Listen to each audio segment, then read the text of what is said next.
Hello comrades, it's the Finnish Bolshevik. I'm together with comrade Heitor. Hey.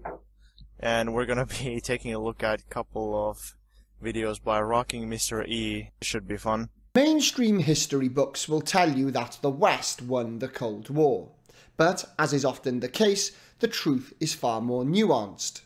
The West may have won the economic war, but they lost the cultural war, and the consequences are still resonating today. To understand why, we need to go all the way back to World War II. A good point to start would be the question, who invaded Poland just before World War II? Mainline historians will tell you that this was Germany. I, like many people, recall being told this in high school, but this is only half the story. In truth, there were two invaders, Germany and the Soviet Union.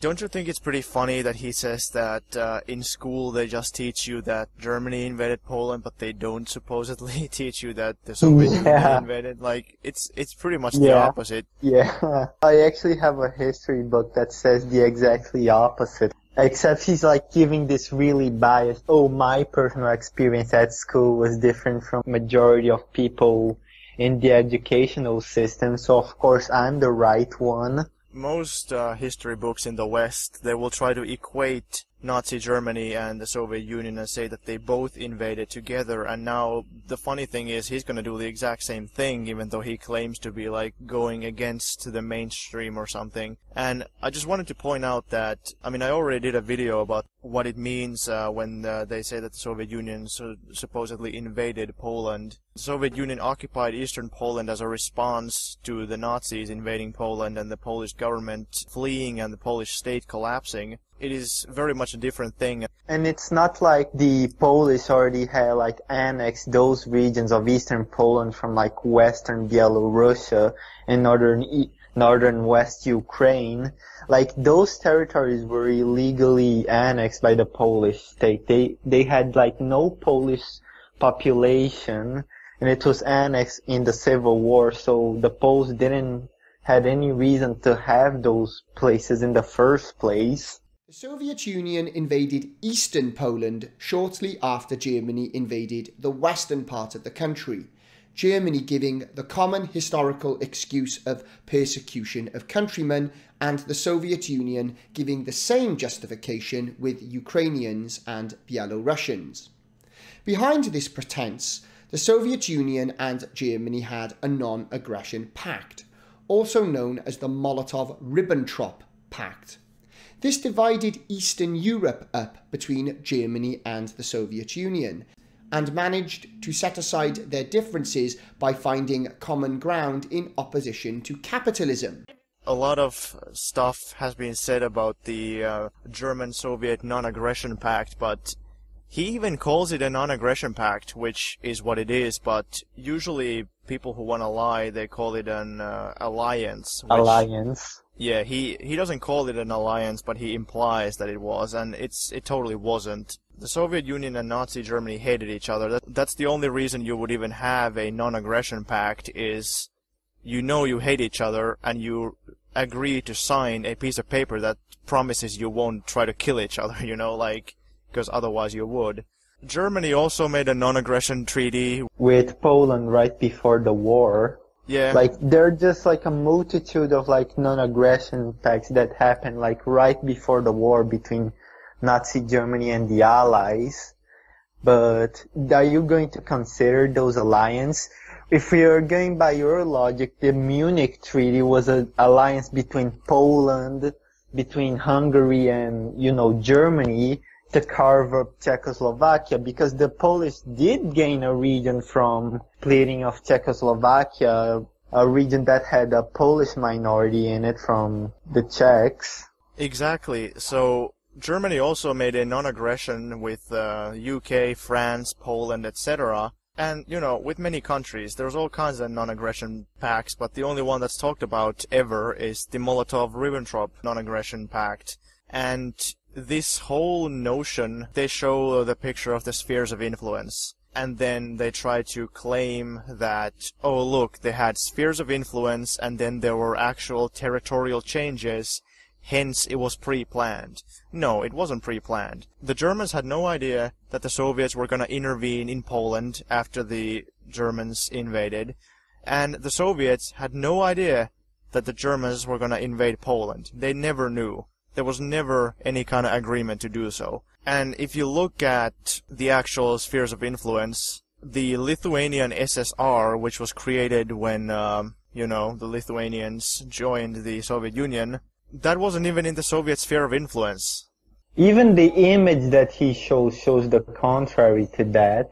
It also does show that the Germans actually moved further into Poland than they were allowed to, according to the non-aggression treaty, which is part of the reason why the Soviets intervened, because they didn't want Germany to take all of Poland and get right up to the Soviet border. Some say that details of the German-Soviet non-aggression pact only became public in 1990. But the British and French were always well aware of the Soviet invasion of Poland. Dude, do you know that the British were trying to actually push the Germans to go to war to the USSR so that they could intervene in Germany later while it was weak after a big war to USSR, but the Soviet-German non-aggression pact totally destroyed that. You know that, right? He says like the old argument that Nazis were socialists. How does that even work? Like, fascist Italy wasn't socialist. Is he also gonna claim that like Franco's Spain was socialist and Mussolini's Italy was socialist and Hirohito's like Imperial Japan was socialist? And no, I just recently did a response to Academic Agent about what socialism means and if fascism and socialism are even remotely similar, so I'm gonna put that in the description, and I recommend people watch that if they are confused about the differences and similarities. Long story short, all fascist countries had privately run economies where capitalists owned most of the wealth. That is not socialism, that is capitalism. That's the opposite of socialism. In spite of this, you'll struggle to find a school or mainstream source that talks about the role the Soviet Union played in the start of World War II.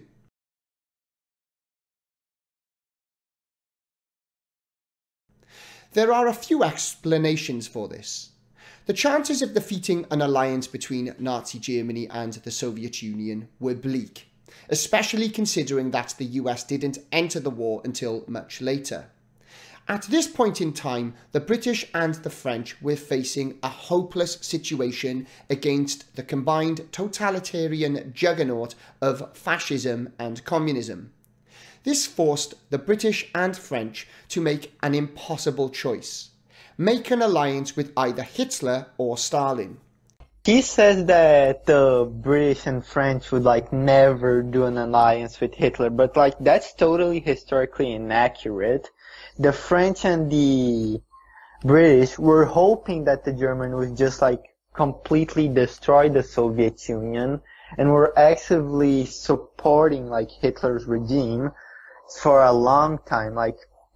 It's just a historical fact. You see how they allowed to Czechoslovakia to get eaten by Hitler, how they just allowed him to basically bypass every saint law that they imposed, how they allowed the Anschluss to happen, the Anschluss of Austria, and how they allowed Hitler to basically grow his military and basically hoping that he would just go into a war with the USSR, but it did not happen because Hitler's imperialist ambitions did not coerce with the British and French imperialist positions. Everybody says that it's impossible that the French and the UK would make an alliance with Hitler, but it was a real big possibility of happening at that time. You're just full of shit on that argument. You know what actually destroyed any chance of an alliance between Germany and the Western Allies? It's that Germany attacked the Western Allies. That's what screwed it all up. Yeah. Before anything had happened, before there was an invasion into Poland, the Soviet Union proposed a collective defense treaty, not even an alliance, just a collective defense treaty. So if somebody attacks, then they all have to defend each other. So a collective defense treaty together with Poland, France and the UK, against Germany. And the Western Allies refused.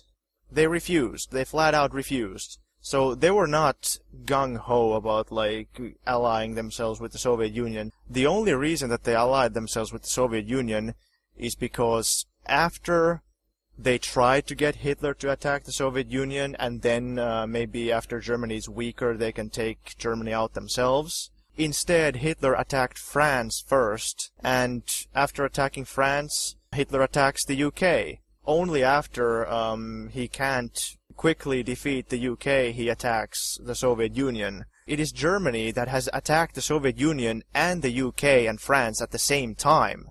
So that makes them natural allies against Germany. And, you know, you can even see, like, how did the USA get involved? Well, German ally, militarist Japan, attacks the USA. Their entire common interest was merely that they were all attacked by the Axis. The Western Allies didn't really have much choice in the matter, you know? It would have made no moral difference if the British and French had joined forces with Hitler against Stalin.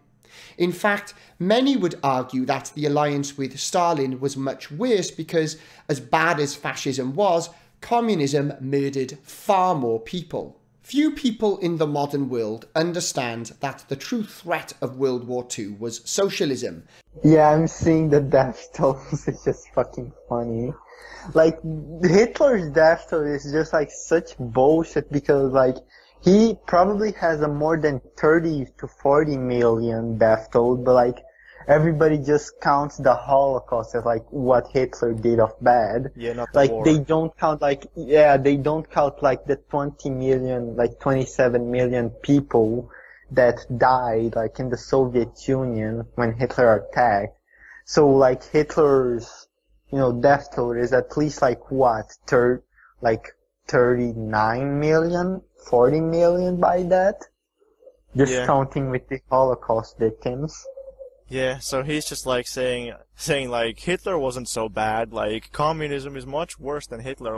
Soviet Union, like 61 million deaths. That would be like third of the population.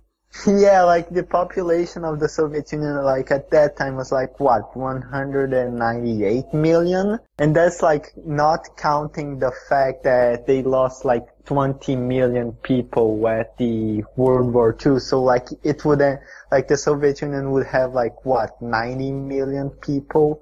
All of these death tolls are just absolutely baseless. It's physically impossible for Stalin to have killed 61 million people. The country just simply wouldn't have the population that it has today if that was the case. And yeah, he's basically saying like Hitler wasn't so bad, communism is way worse. Well, what did communism do? Communism doubled the life expectancy of the average citizen in the Soviet Union, lifted the literacy rate from 20 to 99%, provided housing, education, all the basic needs of life, and mind you, most Russians still support it today, so somehow this narrative just doesn't seem to make much sense, like, ooh, Stalin was worse than Hitler. And this was divided up into two primary factions. Fascism, the nationalist variant of socialism, and communism, the internationalist variant. Anytime people try to clear this confusion up, you get constant obfuscation from both fascist and communist apologists who have a vested interest in maintaining the lie that socialism is a moral good. Nazism is just far-right capitalism, and it uses quasi-leftist rhetoric to try to appeal to working-class people. Like, look at the policies of Nazi Germany. They were not socialist in any way. They privatized all the banks, they privatized steel, they privatized the state railways. Capitalists made record profits. They didn't collectivize anything.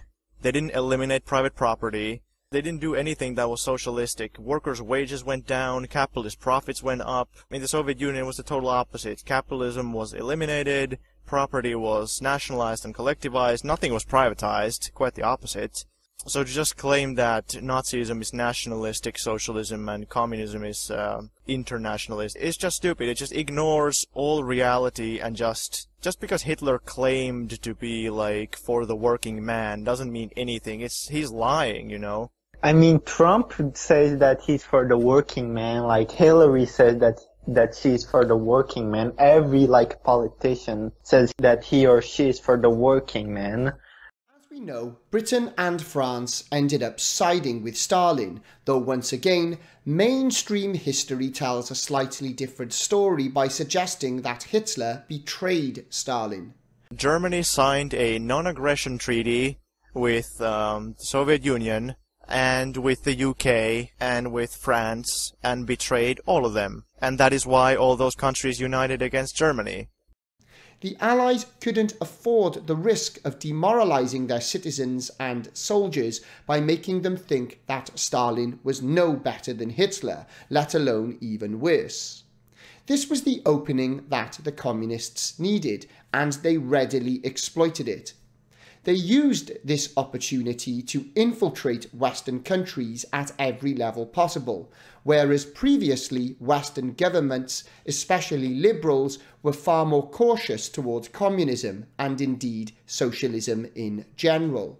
It was when the war ended that we really saw the disastrous consequences of siding with Stalin. Please understand that I'm certainly not saying that siding with Hitler would have been any better. It's possible that fascism would have gone on to murder just as many people as communism if we'd sided with Hitler and given fascism the moral pass afforded to communism.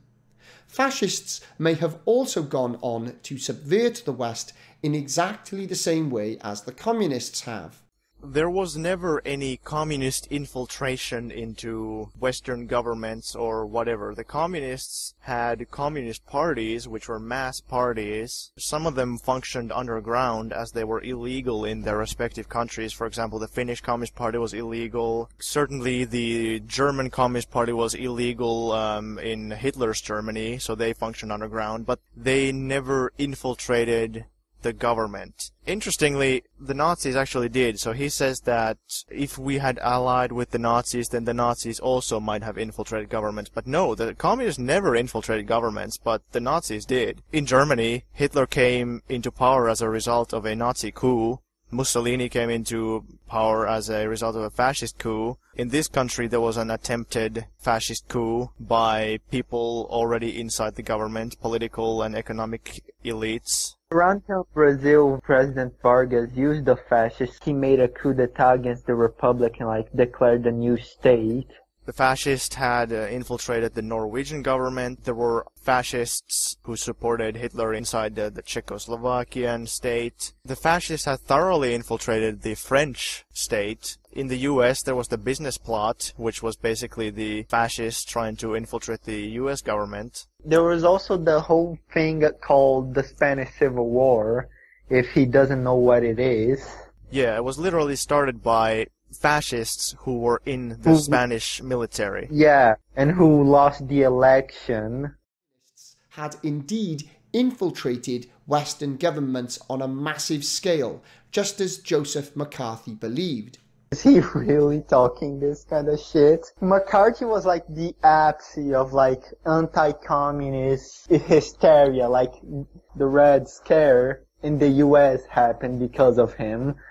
Liberals got arrested for being called communists. Civil rights activists got arrested for being called communists. Martin Luther King got called a communist the American Congress a lot of time because of McCarthyism, the Red Scare in the US. Another major ramification of communist infiltration was Alger Hiss helping to convince the US to pull out of Eastern Europe, therefore allowing the Soviet Union to take control of this territory. Isn't it funny how the Allies went to war with Germany for invading Poland when the Soviet Union ended up controlling the whole of Eastern Europe? The Allies were never in Eastern Europe. What the hell is he talking about? Do you know what he's talking about? I have no idea. Last time I remember, Romania, Hungary, Poland all bordered the Soviet Union and not the US or Great Britain. Then he says that Stalin was supposed to split these countries with Hitler. No, he wasn't. There was never any such agreement.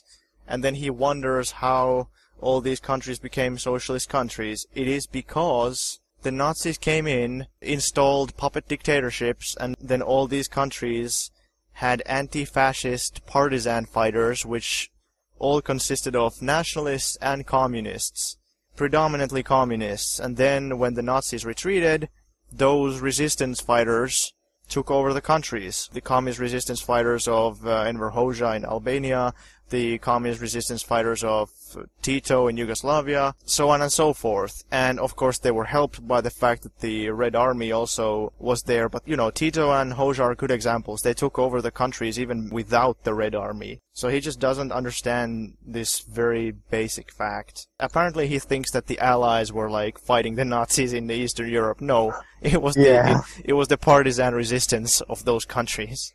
The same ramifications apply to Owen Lattimore, who, along with Alger Hiss, Joseph McCarthy exposed as a Soviet collaborator. In particular, he helped communism expand into China by lying about Chinese communists being farmers pushing for agricultural reform. The funny thing is that he characterizes them as farmers wanting agricultural reform. Well, that's pretty much what they were, to be honest. Like, most of the party, most of the Chinese People's Liberation Army were peasants. The vast majority of them were peasants, and their biggest gripe was landlordism, and they wanted to get rid of the landlord. You know what that is called? That is called a land reform. Yeah, literally were peasants wanting agricultural reform. Now, there were also communists, but if you ask what their demands are, and they say that they're peasants and they want reform, then it's not even incorrect. Of the Iron Curtain allowed millions of far-left fanatics to infiltrate the European Union, explaining why the leftist attitude towards the EU shifted so much after 1991. Bullshit. Never seen like a communist say that the EU is a good thing. I've always seen them saying that it's an imperialist body, that's a horrible organization that gives too much central authority to like the big economies of Europe, making them basically like slave owners of the more smaller countries. The change in attitude is that communists have always been hostile to the European Union. But liberals have never been hostile to the European Union. The Communist Party that I'm in, the Communist Workers' Party, we've always opposed the EU, so when he says that the left changed its mind about the EU, what he means is that communism got more unpopular and liberalism got more popular, so hence the change in attitude. This was just so stupid. He has no grasp of history. Yeah, it's pretty incredible that these guys, like, exist. He claims that he's going really against the mainstream and everything, but all he does is he's like spouting cliché mainstream anti-communist propaganda. He claims the mainstream is like super pro-communist, but on what planet does he live? Socialism, communism, Marxism, anarcho-communism, syndicalism, social democracy, democratic socialism, mutualism, the list goes on and on. But when push comes to shove, all these ideologies are forms of collectivism, and I'm going to boil it down to the difference between socialism and communism. I'll also delve briefly into Marxism, because the difference between socialism, communism, and Marxism creates a great deal of confusion with an uninformed public. A video like this is important because leftists love to sow said confusion by using lots of labels to describe essentially the same thing.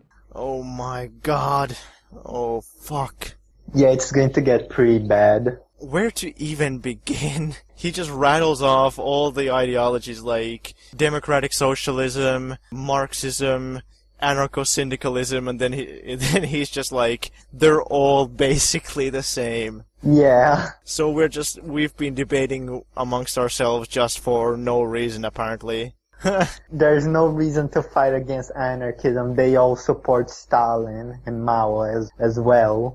This allows them to cover their tracks when they commit atrocities and dupe voters during elections. A lot of communists don't even want to participate in capitalist elections. Anarchists typically don't want to participate in elections. Maoists don't want to participate in elections. I would say most Marxist-Leninists only want to participate in some elections sometime. Oh, good fucking lord. Socialism is a system where wealth and production is regulated through a central authority. For a socialist system, this authority is always a state bureaucracy. Stop. Oh.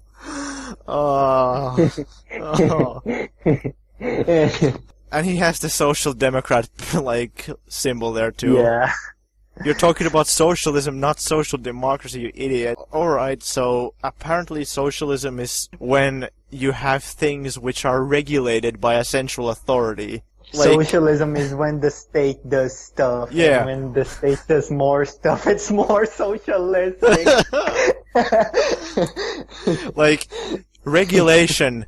Well, every country has regulations, and a central authority, what you mean, like a state? Every country has a state, you fucking moron.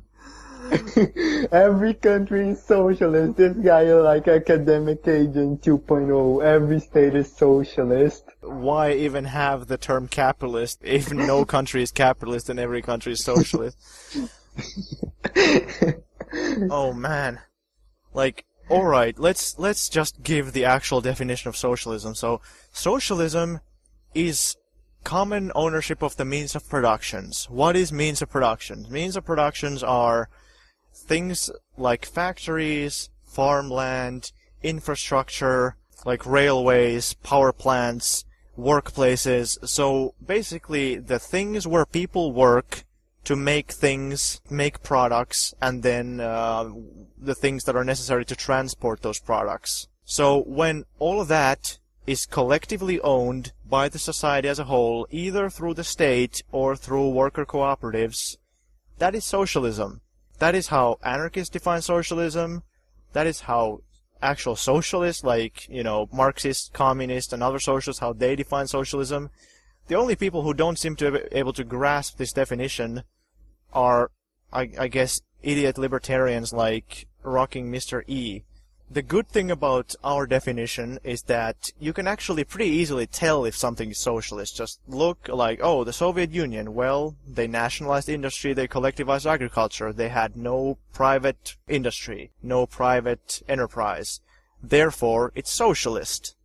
Pretty simple. But with his definition, you can never tell. Just everything is basically socialist. It's totally meaningless. It's a useless definition. Yeah, everything is socialist if the state does stuff. That's like the general libertarian argument for socialism. I'm sure it gets even more confusing when he starts talking about communism. National socialists tend to prefer the supremacy of transnational or supranational governmental organizations like the European Union or United Nations. What the fuck was that? About the Did EU? He just called the EU, the UN. Is this guy, Long live international socialism. We have won. The United Nations is socialist. The EU is socialist. Finland is socialist. Brazil is also socialist, apparently. Yeah. We're the most socialist government ever. I don't even, where does he get this? He says that socialists prefer transnational organizations that are what? We all oppose NATO, we all oppose the European Union. We don't particularly trust the UN because all the UN is literally all the countries on this planet deciding things, and usually it's the US and their buddies that have more say. How is that socialist? I don't understand. This guy is just spouting shit and saying that the EU is socialist, apparently. So who is he calling socialist? Liberals? I guess everybody. I mean, sure as hell, we are socialists. We literally are socialists. But that definition totally doesn't apply to us. So I don't know who it applies to. Probably to the imaginary boogeyman in his head. Socialism works within a market economy that allows individuals to operate private businesses or own private property, but only if this is regulated and taxed at a rate that's completely controlled by the government. Then he says that socialism has private property. No, it literally doesn't. That's the only thing socialism doesn't have is private property. That's the whole point of socialism, you idiot. It doesn't have private property. Again, every country is socialist. He says if they have regulations and taxes decided by the government, then it's socialist. Well, who is gonna decide it if not the government? They're taxes. It's the government that collects the taxes. Like, is he actually an ANCAP? I think he's like kind of an ANCAP libertarian. So he believes that capitalism has never existed? I don't really watch like that much of like Rocking Mr. E, so maybe or maybe not. Well, if Rocking Mr. E sees this, please explain. Like, please just explain yourself. It's safe to say that practically every single government in the world today has a socialist economy. Every single government in the world today has He's a moron, my fucking god. This is like nearly as worse as the academic agent or Luis Marrero or even like one of those fucking ANCAPs. Yeah, this is like some esoteric entity level stupidity. Yeah, like capitalism is the best thing ever, but it never existed. That socialism doesn't provide any inherent rights to the individual because this is a system based on positive liberty, where rights are granted or given. Even the smallest points are wrong. Like when he claims that socialism only gives positive liberty, no negative liberties, he's wrong. Like, read the Soviet Constitution. It provides you with plenty of negative liberties. Negative liberties such as cultural freedom. You can speak any language you want, which didn't used to be the case in the Russian Empire.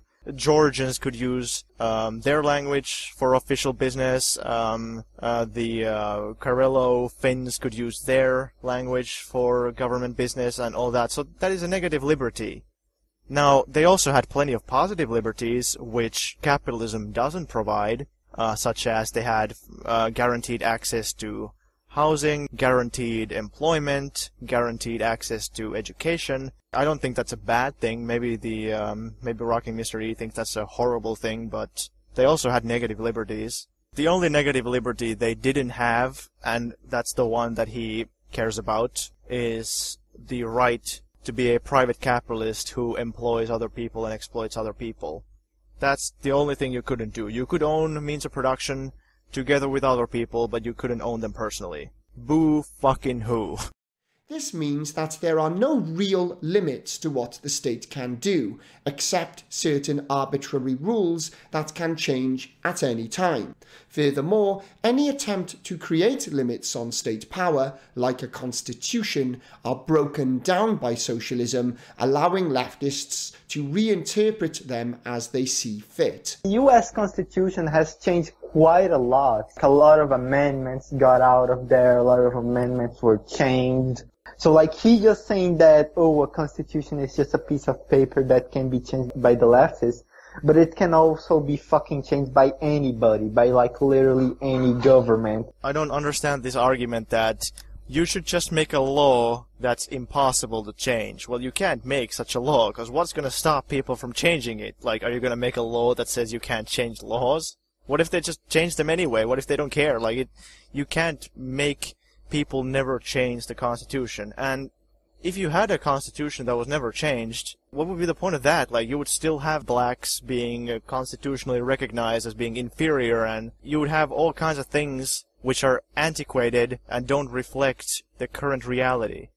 Yeah, like the US would still have segregation and slavery, like South Africa would still be an apartheid state. In many ways, the difference between communism and socialism is minor. Vladimir Lenin, one of the most well-known communists of all time, once said that the goal of socialism is communism. Some won't see it that way, but what's important is what happens when the state can justify unlimited incursions into the life of the individual, as I've already described.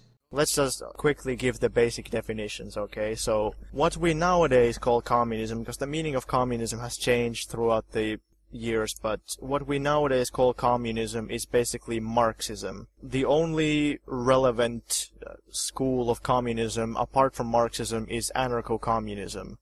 All the previous ones have died out completely. So usually when people say communist, they mean Marxist. That is in the ideology sense. In the sense of a communist ideology, we mean Marxism. But when we're talking about the Marxist term, communism, that Lenin was using, it means the highest stage of socialism. So when Lenin says the goal of socialism is communism, he means that the goal of a socialist society is to become a communist society, but it's kind of irrelevant to the point that RockingMrE is trying to make, because Lenin wouldn't define socialism as anything the government does. He would define it as collective ownership of the means of production. Communists go as far as arguing that practically any kind of individual relationship and ownership is repressive. He just like completely goes off. You do have the rights for your personal properties. You just like don't have right for private property, which is industry or an office or something where you can like exploit people to get their surplus value. That's the definition of, property from socialism and like its ownership. His mistake is that he thinks communism is collective ownership of the means of production, but it's really socialism that is the collective ownership of the means of production. Communism is a higher stage of socialism. I don't know why he thinks socialism is like basically capitalism but with regulations. He says that in communism everything is organized by a central state or owned by the state. No, communism is stateless, but if we're talking about the lower stage of communism, also known as socialism, then they can be state-owned, but not necessarily. As long as they are collectively owned, it doesn't really matter if it's the state or cooperatives. Communists go as far as arguing that practically any kind of individual relationship and ownership is repressive, even family and parenting. No, that's quite fucking wrong. He hasn't like read any actual communist literature, because Marx, Engels, Lenin, and Stalin were quite pro-family, but their definition of pro-family is different from what you think is pro-family. All these socialists always advocated for more equal marriage, where things are more fair. The husband won't treat his wife like she's his property. They'll just work together to raise their children, and it won't be just like the father like giving the orders. And as usual, he has no source. Oh wait, he does have a link which goes to socialism, communism, and Marxism on Wikipedia. But I He don't. uses Wikipedia as a fucking argument. But I don't even think that Wikipedia says like half the things that he says. The Soviet Union or any of these socialist countries or these countries that were led by communist parties, they never abolished the family. All they wanted to do was make things more fair so that they would have state institutions that take care of the children so that parents can work, workplace kitchens making food so that the wife doesn't have to make food all the time, and like try to make things more fair. And you might say like, oh, that goes against conservative family values or something. The wife should stay at home and just like do housework and stuff. But if that's his opinion, then fine. But it's pretty ridiculous to say that we are against parenting or something. It's unsurprising that the difference between communism and Marxism is even smaller than the difference between socialism and communism. Although communism wasn't invented by Karl Marx, the reason they're closely associated is because Karl Marx's ideology, known as Marxism, has become by far the most well-known form of communism. Marxism is therefore most accurately described as a theory for the implementation of communism and the critique of capitalism. He is correct that Marx didn't invent communism, because there were already the French utopian communists and other kinds of utopian communists before Marx, and Marx and Engels called their communism scientific communism or scientific socialism. But when he says that Marxism is like a doctrine for the implementation of communism, that is just incorrect, because of course all the various communist doctrines had some kind of idea of how to implement it. It's wrong to say that Marx was just the only guy who wanted to implement it or something. Marxism and communism were utterly disastrous and led to more deaths than any other movement in history other than Islam. Islam? Yeah, I forgot to tell you that he's like kind of a Christian, like conservative, and that thinks that Islam is like literally the devil and all of that. Oh wow. I mean, I like how he pronounces Islam, like Islam. So the only thing that could make us any worse, because we're already Marxist if we were also Muslim. Yeah, if we were Muslims, he would like just show it himself. In this day and age, the definition of socialism, communism and Marxism has become so muddled that it's hard for anyone to know the difference. This is a deliberate ploy by the far left of politics, because you can't oppose what you don't understand.